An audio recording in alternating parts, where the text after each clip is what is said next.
the back of DeAndre Mack and pushed him back to create the separation, but there is no call on the play.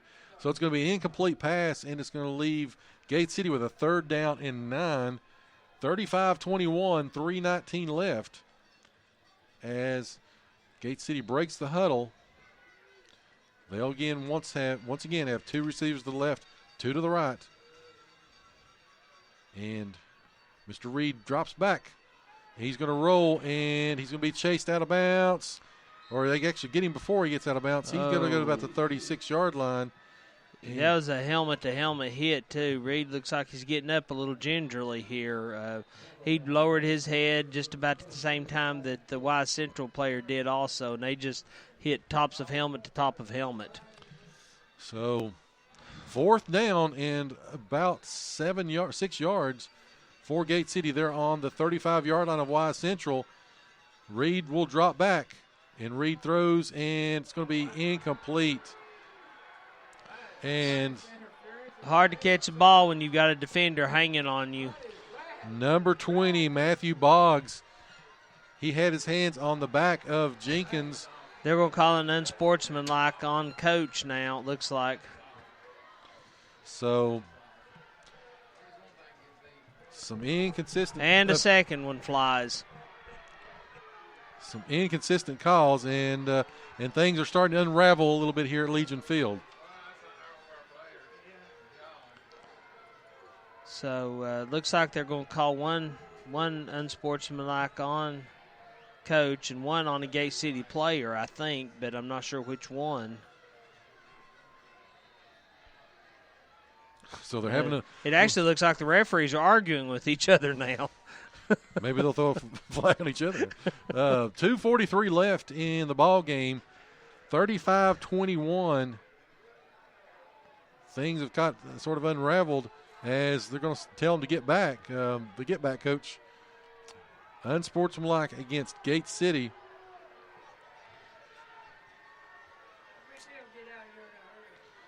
On another note, Joe, I hope Reed's okay on that. I mean, I was watching him when he laid out and tried to stretch forward, and it was just a straight-on helmet-to-helmet hit that they took on that last play. That's scary to me.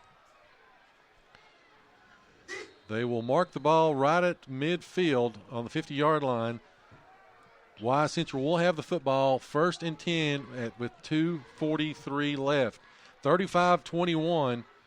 So I guess that was a sideline warning against Gate City and then an unsportsmanlike. Yep. Yeah, they only marked the 15-yarder on them. So 2 timeouts for the Blue Devils, 2 for Y Central. As they'll come up and they're going to be unbalanced to the right-hand side, 2 backs in the backfield. Gate City up to play the run.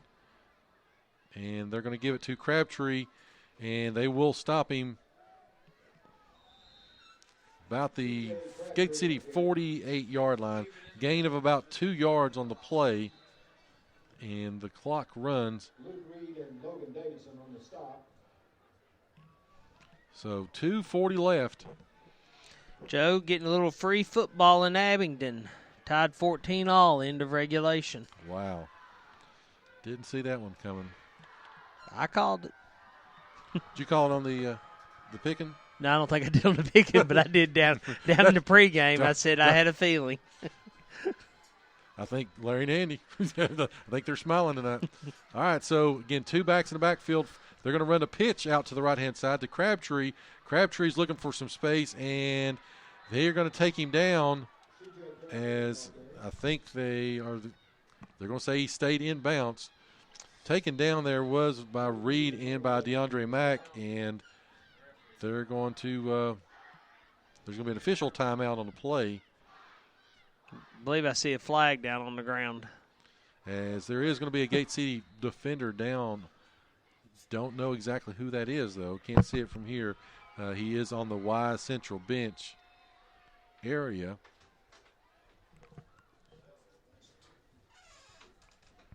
So, again, don't know who that is. That's down. 1:42 left as that is going to be Reed. Luke Reed. He's getting up. He's up, walking off under his own power.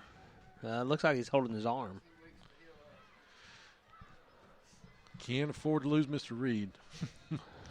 Again, with the playoffs coming up there, I don't know if it's an elbow or it looks like he was holding his arm, but so anyway, 1:42 left in the ball game. Wise Central will have the football. 3rd down and 8 yards on the Gate City 48-yard line. In to replace Luke will be Levi Roten. Clock runs. Wise Central doing everything they can to take their time. Again, 2 timeouts for the Blue Devils left, as there'll be one back in the backfield for Wise Central. There's going to be a motion, comes to the left-hand side. They're going to give it to Bowling, and he will have enough for a first down, and that will pretty much end the ball game. Clock will wind as Gate City, you know, Chris, in spots we really looked good, and then, of course, you talk about some of those penalties and just a few missed tackles here and there. You can't do that against good teams, and, of course, Wise Central we know is a good team, and they're going to come up and they're going to be in victory formation. Gate City with 2 timeouts, but they're not going to use them, and they're going to try to run as much clock as possible.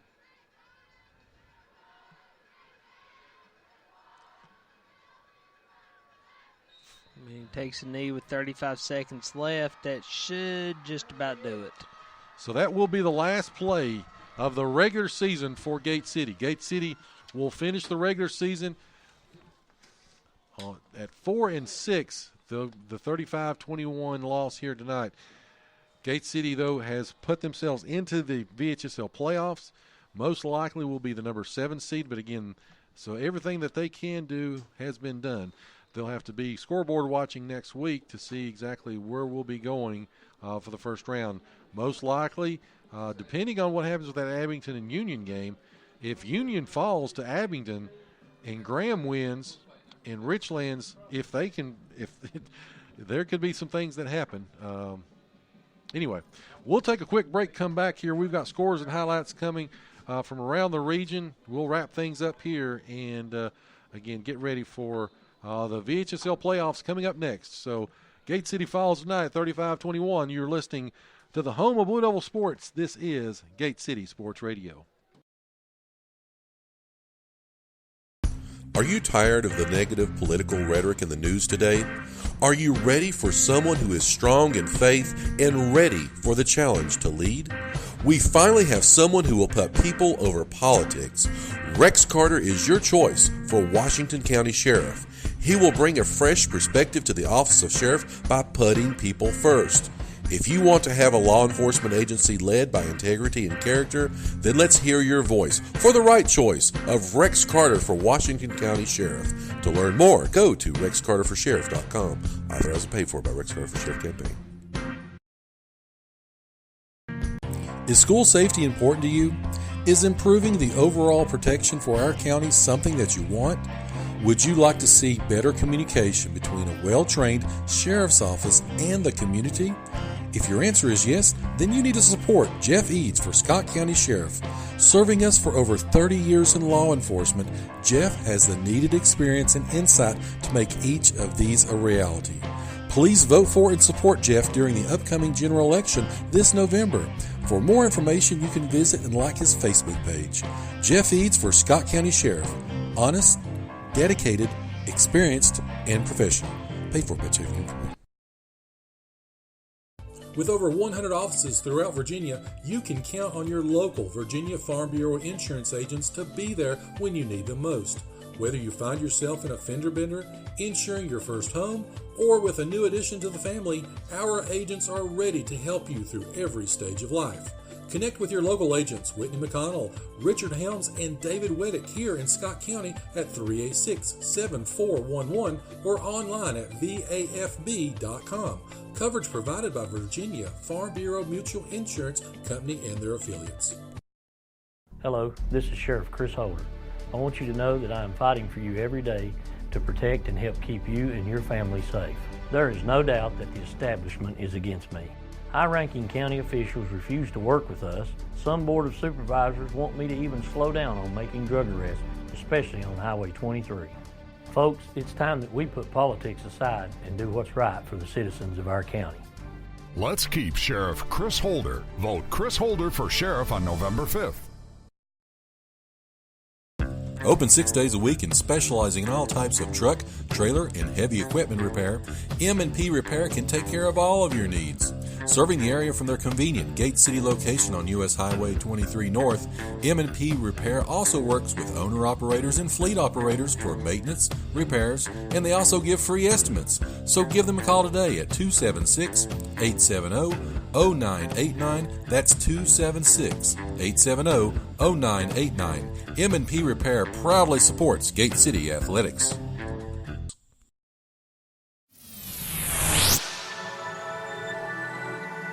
You are listening to the home of Blue Devil Sports. This is Gate City Sports Radio.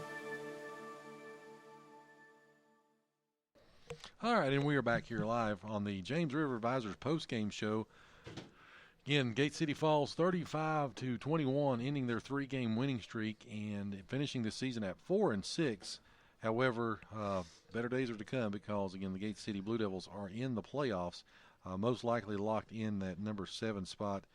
They had a chance to move up with some help, but right now looks like they will be in as the 7. So depending on what happens with Union and Graham, Richlands, a couple things coming up here would be who would be the first team Gate City would face in the playoffs. So, Chris, what do you got from tonight's game?